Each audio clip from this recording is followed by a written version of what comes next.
आज का सुसंस्कार ध्वनि प्रतिध्वनि। हम किसी खुले कुएं के पास जाकर के और उसके ऊपर खड़े होकर के और गर्दन नीची करके बोले कि तुम पुण्य आत्मा हो, भीतर से आत्मीय आत्मा, भीतर से प्रतिध्वनि आती है, तुम पुण्य आत्मा हो।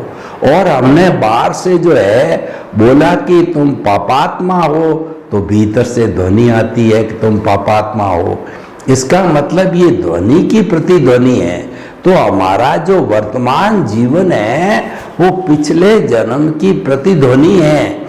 यानी पिछले जन्म के अंदर हमने जो जो भी कॉजेज डाल करके बंच ऑफ दी कॉजेज को इकट्ठा किया, कॉजल बॉडी बनाया, तो जो ही भी सारे भाव कर्म थे, आयुष्य समाप्त होते ही नेक्स्ट बर्थ के अंदर, इस बर्थ के अंदर वो द्रव्य कर्म बन जाते हैं। वो द्रव्य कर्म होते हैं वो पिछले जन्म के भाव कर्मों की जो ध्वनि कहलाते थे उसकी प्रतिध्वनि है, उसकी टेप रिकॉर्ड है, उसकी मन वचन काया की जो बैटरी है चार्ज की थी वो इस समय में डिस्चार्ज होगी।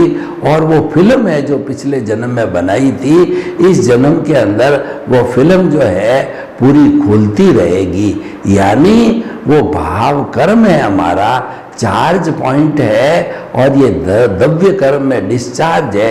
ध्वनि हमारा चार्ज है और प्रतिध्वनि हमारी डिस्चार्ज है। ये चार्ज डिस्चार्ज प्रकृति का नियम है, ये कुदरत का कानून है। जो चार्ज हो चुका है वो डिस्चार्ज होगा और फिर वापस चार्ज होगा और फिर वापस डिस्चार्ज होगा। तो ये जन्म जन्मांतर से चल रहा है। हम जन्म लेते हैं, कर्मों का भुगतान और हिसाब करते हैं, फिर चले जाते हैं, फिर नए कर्म, फिर नया जो हिसाब और भुगतान, ये चलता रहता है ध्वनि और प्रतिध्वनि।